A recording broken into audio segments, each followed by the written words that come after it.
We're a hospitality company that creates experiences across workplaces, restaurants, catering, and event venues. And really at the heart of everything that we do is the belief that hospitality isn't just about serving food. It's about creating environments where people feel welcome, connected, and valued. Welcome to CRE Radio for influential commercial real estate professionals who work with investors, buyers, and sellers of commercial real estate coast to coast. Whether you're an investor, broker, lender, property manager, attorney, or accountant, we're here to learn from the experts. Welcome to Commercial Real Estate Pro Network's CRE Radio. Thanks for joining us. My name is Jason Leeds. This is the podcast focused on commercial real estate investment and risk management strategies. Weekly, we have conversations with commercial real estate investors and professionals who provide their experience and insight to help you grow your real estate portfolio. Today's interview is sponsored by Building Insurance and Risk. When you have an investment in real estate, it pays to work with a real estate investor protection specialist to protect yourself and your investment from catastrophic loss. The experts at Building Insurance and Risk focus on real estate investor protection, and they provide you with multiple insurance coverage offers and a side-by-side coverage comparison. To learn more, go to buildinginsurancerisk.com. Today, my guest is Jason Leeds. Jason is the Chief Growth Officer at Dartcor Enterprises. He grew up in the family business, spent time in both technology and finance, opened his own restaurant, and ultimately returned to hospitality to help lead Dartcor's next chapter. And in just a minute, we're going to speak with Jason Leeds about why placemaking matters more than ever in commercial real estate. But first, a quick reminder, if you like our show, CREPN Radio, there's a couple things you can do to help us out. You can like, share, and subscribe. And as always, we encourage you to leave a comment. We'd love to hear from our listeners. Also, if you want to see how handsome our guests are, be sure to check out our YouTube channel. You can find us on YouTube at Commercial Real Estate Pro Network. And while you're there, please subscribe. With that, I want to welcome my guest, Jason Leeds. Welcome to CREPN Radio. Thanks so much for having me. Great to be on. Well, I'm delighted you're here, and I'm looking forward to our conversation. But before we get started, if you could take just a minute and share with the listeners a little bit about your background. Sure, of course. So as you mentioned, I grew up in the family business. Basically from the time I was 13 years old, I've been in kitchens. I took a quick deviation from that and worked at Goldman Sachs for a couple of years as an analyst there in the investment banking program. But always had the itch to get back into hospitality. And so to make a long story short, I joined the family business officially beyond just, summer jobs growing up, about 6 years ago or so. And loving it. It's been amazing. Cool. So is Dartcor, is that the family business? That's the family business, correct. So Dartcor Enterprises, we're a hospitality company that creates experiences across workplaces, restaurants, catering, and event venues. And really at the heart of everything that we do is the belief that hospitality isn't just about serving food. It's about creating environments where people feel welcome, connected, and valued. Got it. And is it specific to a physical premise? Or a premises? Good question. So we have a commissary. Some of our units are supported by a commissary, but we have about 50 locations across the tri-state area, plus Pennsylvania as well. And the majority of those are office buildings, right, where we operate the hospitality services within them. But in addition, we also operate a small hotel, a restaurant, and a coffee shop, as well as an off-premise catering company as well. Got it. And so is there a common thread amongst them as far as the way you operate, or you mentioned kind of the I don't know if what I'd call it, your essence of, how you guys view hospitality and that is there a kind of a common theme? Yeah, I think everything all of these different, so we have three different brands really. There's Dartcor Hospitality, which is really our workplace arm. We have Chelsea Hospitality, which is our traditional restaurant group, and then Ohm Caters, which is off premise. And these are all different expressions of the same common theme. It's how can you use hospitality to build community and create places that are really magnetic, that people actually choose to be at, rather than, forced to be at by a, you know, as an example, a back to office mandate. Got it. And with respects to the various operations and the different properties, are you primarily a tenant operating in the space? You mentioned the hotel. I don't know if you own that or if Dartcore So a lot owns of it. times we're hired as a management company to come and Okay. operate a space. So our clients, are really fall into two different buckets: landlords, as well as single tenant occupiers, so large companies that take a whole building and have hospitality amenities within those. Got it. And along the way there, if you're approached by a prospective landlord or somebody that has a need for your services, what are some things that they would be looking for, and how would you be able to differentiate, or how would Dartcore be able to differentiate itself compared to the competition? Sure, yeah, that's a good question. I think we like to look at ourselves as um, a boutique and very regionally focused competitor within our space, which is filled with multi-billion-dollar competitors. We take a very high touch approach to each one of our clients and really build a program by getting to know their culture, how they're looking to differentiate their product, a building, um, within their market, and then design the hospitality program and then operate it for them, so they don't have to worry about it. Got it. And just in the last, you said you've been with Dartcore, I mean, this go around for what, 6 years? Is that right? 6 years now, yeah, Okay. correct. So basically, COVID, COVID on, Yeah, is it? basically. I mean, it's kind of funny. My father, growing up with him in the business, always joked that when the second generation joins the business, that it goes right into the gutter. Um, and I joined in November 2019, right? And then not so many months later, we find ourselves in the thick of COVID. Um, but really, what was exciting for me about that opportunity was that it really changed the game, right? I mean, we're in this post-COVID world. We've sort of accepted hybrid work as the norm now, and no longer is the office the default place that people go to work, right? Everyone's so connected now. You can work out of your pocket. You can work from anywhere in the world. And so, really, what it was for me, at least, given our business is primarily a workplace hospitality company, was to focus on what are the things that we can do as a company that really make offices a place that people want to be at, right? Because, like I said before, you can have office mandates that force people back into the office. But what we enable and what we really think is the missing piece to a lot of leasing strategies and just property management strategies is this hospitality component. It's actually shifting the framework from facilities management to hosting, right?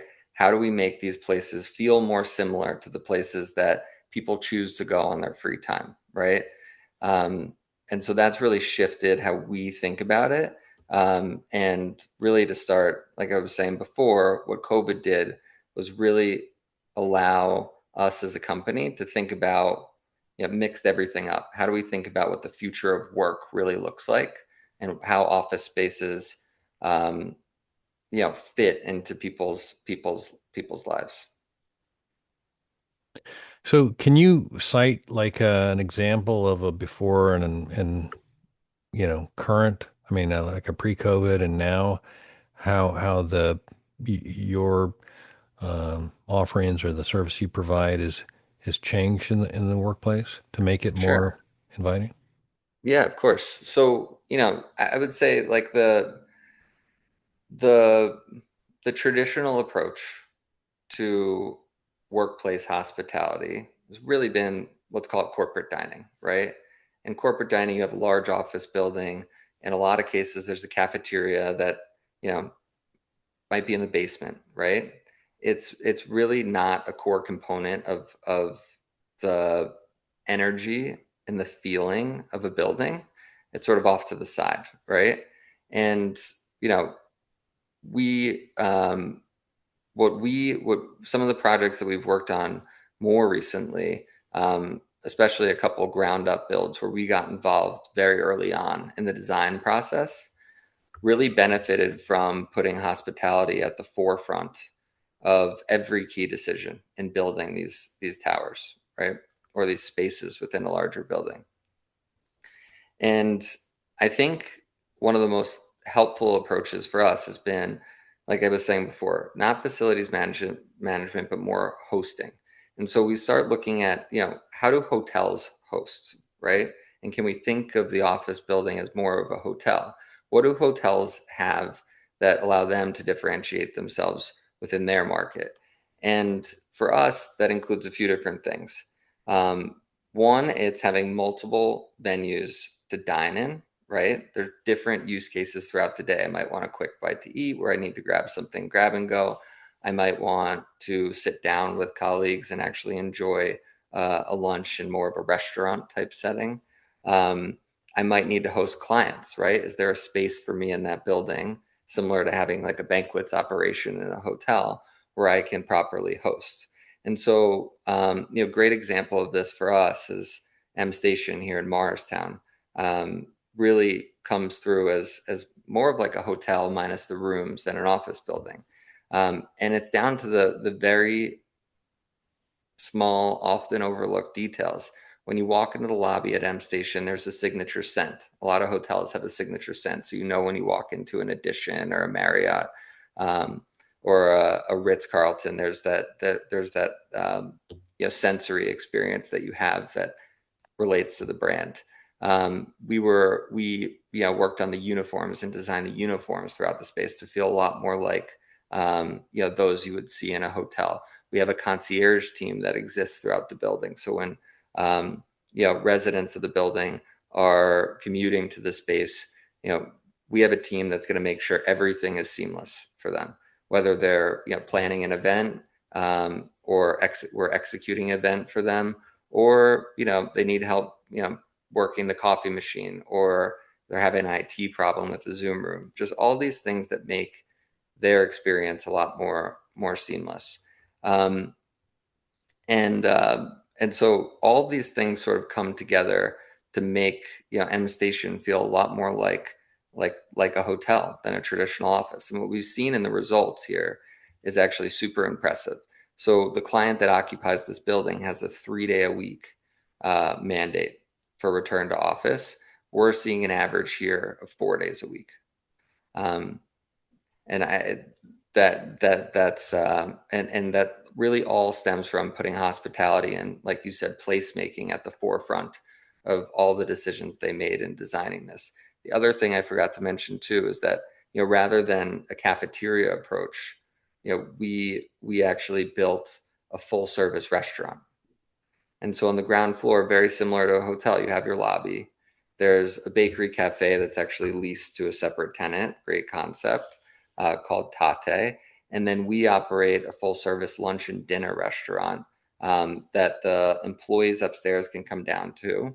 They get 30% off to dine there. Their tip is covered. Um, and it actually just won Best New Restaurant in New Jersey monthly about a week ago, too. So and the public can join it as well. So that brings a lot more energy, into the space, and becomes really more of a community amenity than just a building amenity. That's cool how you were able to get in on the kind of the design up front, as far as the initial stage of design and try and reconfigure the space. Was this a ground up new build, or was this a build out kind of change the space? Ground up new build. Okay. Yep.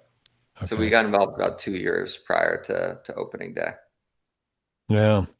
No, it's funny the space. I think of my own interactions and stuff, and clearly COVID's kind of changed a lot of that. Um, and I feel like between the economy and just the change in the flow of work, it's been a challenge for a lot of places.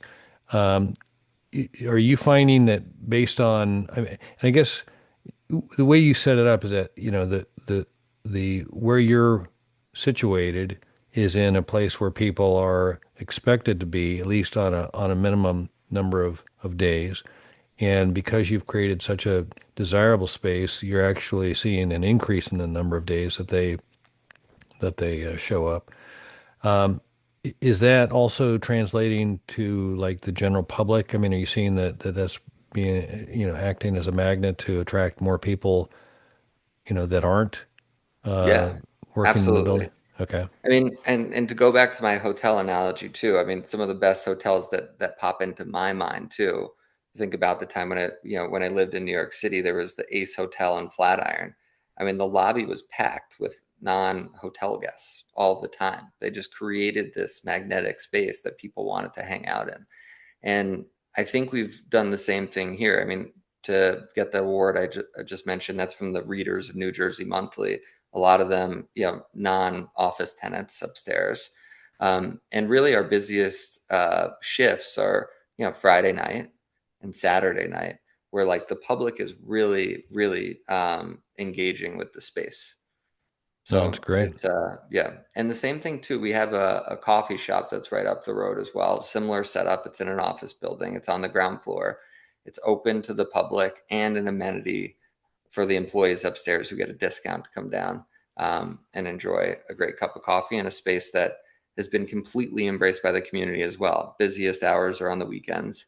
And it just brings a lot more energy to the experience for the employees than your traditional corporate lobby coffee bar, and also gives them, I would say, it's a point of pride too when your company has an amenity that's so well embraced by the community as well. Like it validates it, right? Um, and that they get some special privileges to dine at these locations is a point of pride for the residents. Sure. Is there any way, or have you got any kind of way to measure the effect on the surrounding um, businesses? Like you mentioned that you guys lease out space to a bakery, but I'm just wondering, like even next door, or not necessarily in the same building, but just the value of having a magnet that's attracting people, as opposed to, there's nobody there and there's no reason to be there, so there's no way to support any of the businesses around. Yep. Is the area, is it full of retail and other businesses around? Are they So all benefiting from the traffic, foot traffic? um, I think, I mean, the town broadly in Morristown has seen a lot of large tenants move in to town, right? So there's, Valley, which is a bank. Deloitte's moved in, Sanofi has moved in, and so that's brought thousands of new people into town to begin with. Um, but to your point, where we opened M Station was actually a part of town that wasn't really highly trafficked. I would say it's like just off, maybe 700 yards or so from Main Street in town. And if it just went up as an office building, you probably wouldn't really have any reason for people that don't work in those offices to go there.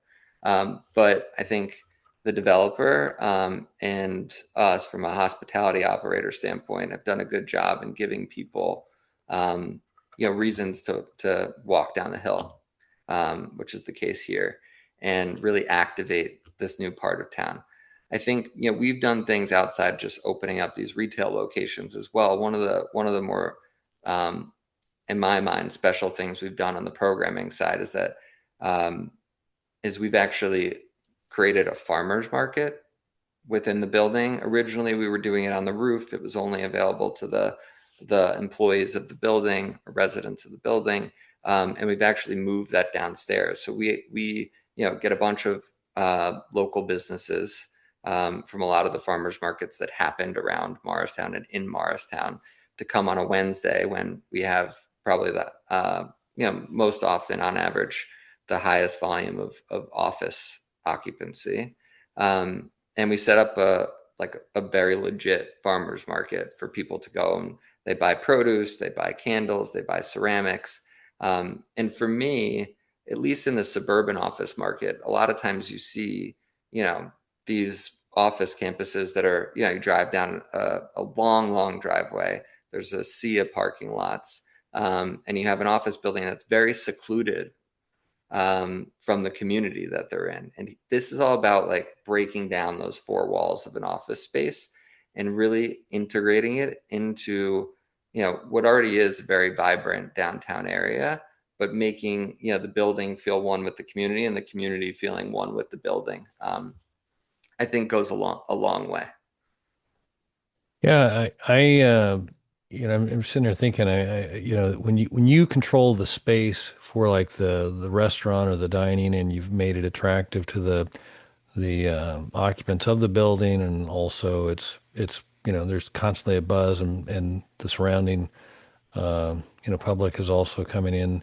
That all makes sense. But then what you're saying about the farmers market. Now, are you doing that at this new location, or is this more like At at the a new location, that's at okay, M Station. Yeah. okay? And have you tried it at any of your other locations? Similar? We haven't yet. I mean, in our other locations, I wouldn't really say we have a market, but Okay, we do a lot of pop-ups, smaller things. I think what's unique, and no credit to us on this, in this location, is that we're not in a city, but it's a more vibrant downtown area. So there's like already a natural energy. Like I said, we're a little bit off the traditional beaten path and Main Street, but we're extending, I think, what people believe is considered downtown, like the heart of Morristown, by activating these spaces. got it. I'm curious. We've talked about working with the property owner. Is there any feedback or interest or interaction with any of the municipality uh, officials or anything like that with respects to this? I mean, I would think this is a dream for them to invigorate people wanting to be in any kind of location. I mean, it adds to the value of the community and the value of the real estate. I mean, anytime there's people wanting to be there, that's a good thing. Uh, Yeah, and no, of again, course. showcasing the community there. Of course. I think a lot of these conversations predate, our involvement in the project, but I would imagine that the developer had a lot of conversations with the town, really before this structure was built, and Deloitte moved in and Sanofi moved in, and then we helped activate a lot of the ground floor retail. It was a strip center, right? So there was a Burger King, and there was I grew up in this area, so I'm trying to think back. There was a 7-Eleven, there was a chicken spot, um, and I believe a health food store at one point in time. And it was, I think it's done wonders for the town to redevelop that space. I know a lot of people were concerned about the traffic that it was going to cause, but that seems to be working well. And it's really done wonders for the town. I think we like to talk about. I mean, Morristown has so much momentum. I think the mayor's done an unbelievable job, sort of steering through a lot of these large corporate tenants to come into town and make Morristown their campus of sorts. as opposed to what I was mentioning before, these more secluded suburban environments. And also done a good job too, where it's not like these large companies are coming in and they're changing the town for the worse. They're making it better, right? They're bringing these hospitality amenities into the town that the public is embracing and they're loving. And so I thought it was like a very, I give a lot of credit to the developer for kind of giving something to every stakeholder within the community and getting this project done. A great space for companies to host their employees, and great public space for the community to come in and enjoy as well. Yeah. I'm curious. I know, commercial real estate, a lot of the value is based on the rent received. So if you have an empty building, it's got a lot lower value than if you got a full building that people want to be in.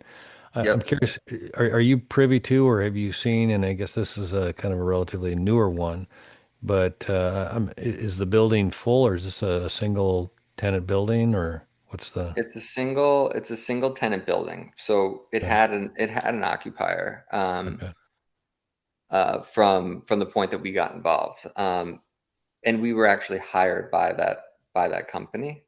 But what we're seeing, I just read an article in the Wall Street Journal last week about Related trying to get Polo Bar, which is a New York institution, Ralph Lauren's restaurant in New York City, into their space because I think everyone's on the same page at this point that if you have a super compelling hospitality amenity, it only allows you to I think lease faster and make the building a more attractive uh, purchase and likely add some premium to the rents that you're charging.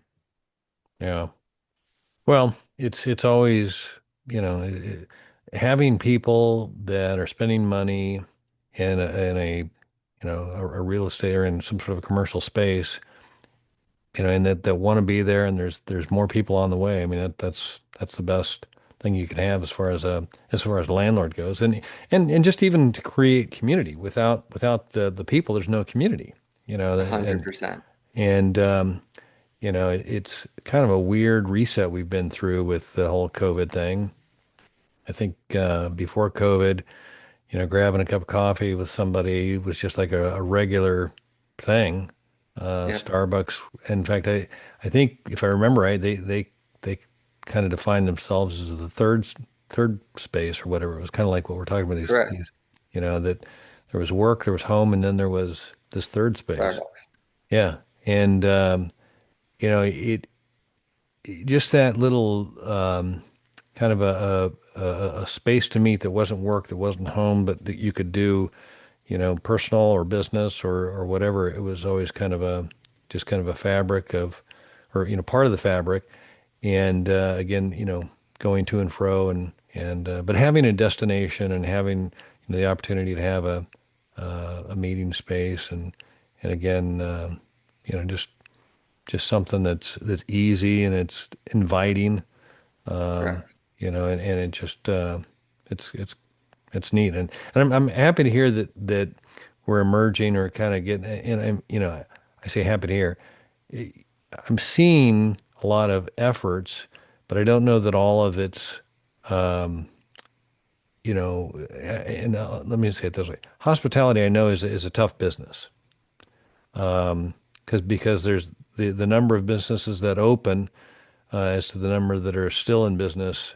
I don't know, it's 3, 5 years. It's not always 100%. I mean, it's Yep. probably, and so to have the kind of the success that you're having, and also the ability to affect it in such a positive way is really, it's a neat thing, and I'm glad Appreciate to that. glad to hear that, and I'm happy for you guys.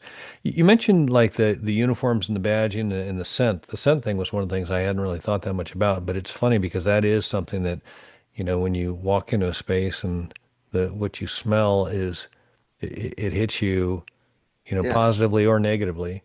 Uh, Yep.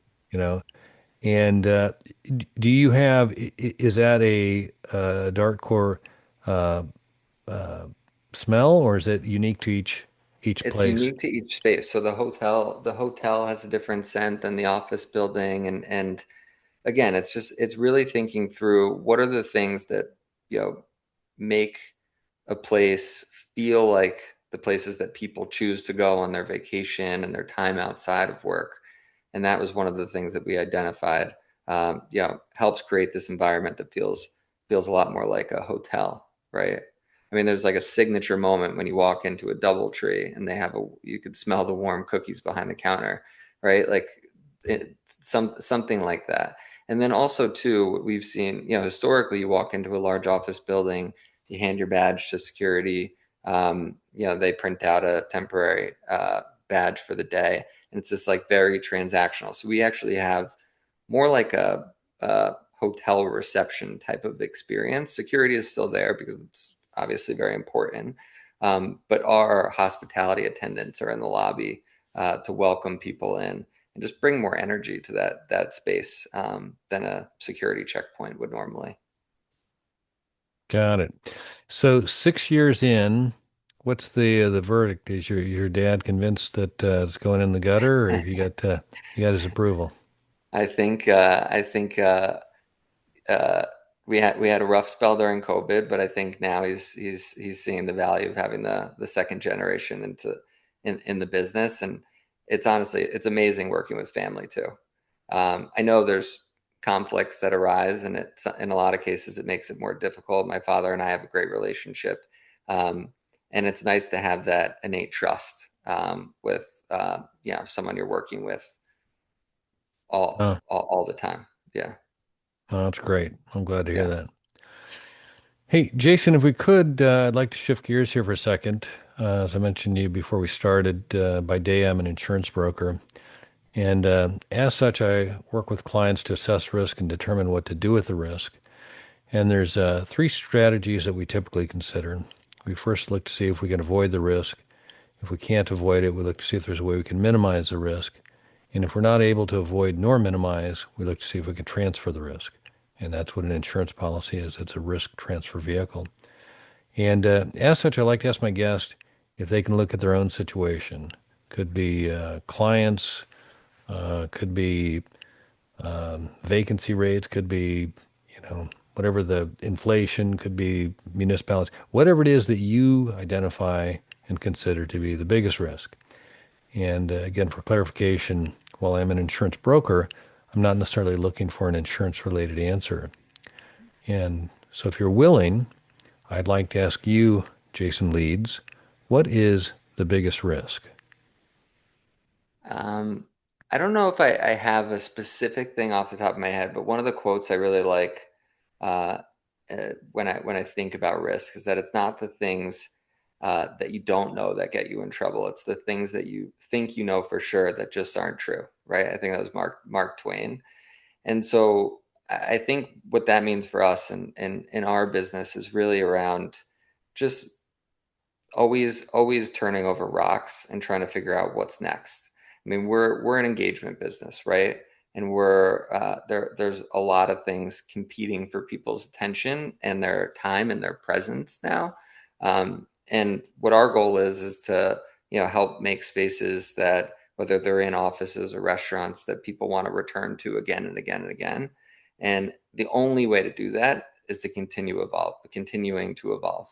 And so, I guess biggest risk, what that means for us at the end of the day is just staying static. Yeah, no, static, boring, they know you, uh, they forget you, kind of thing. And, Exactly. and, that's a good way to good way to go there is be static. Hey, Jason, where can the listeners go if they'd like to learn more or connect with you? Yeah, of course. So you can visit our website, dartcorenterprises.com. We also have, our pages on LinkedIn. Um, and that's the best spot. There's the form on our website if you want to reach out and have a conversation about how we can help design and operate hospitality experiences. Awesome.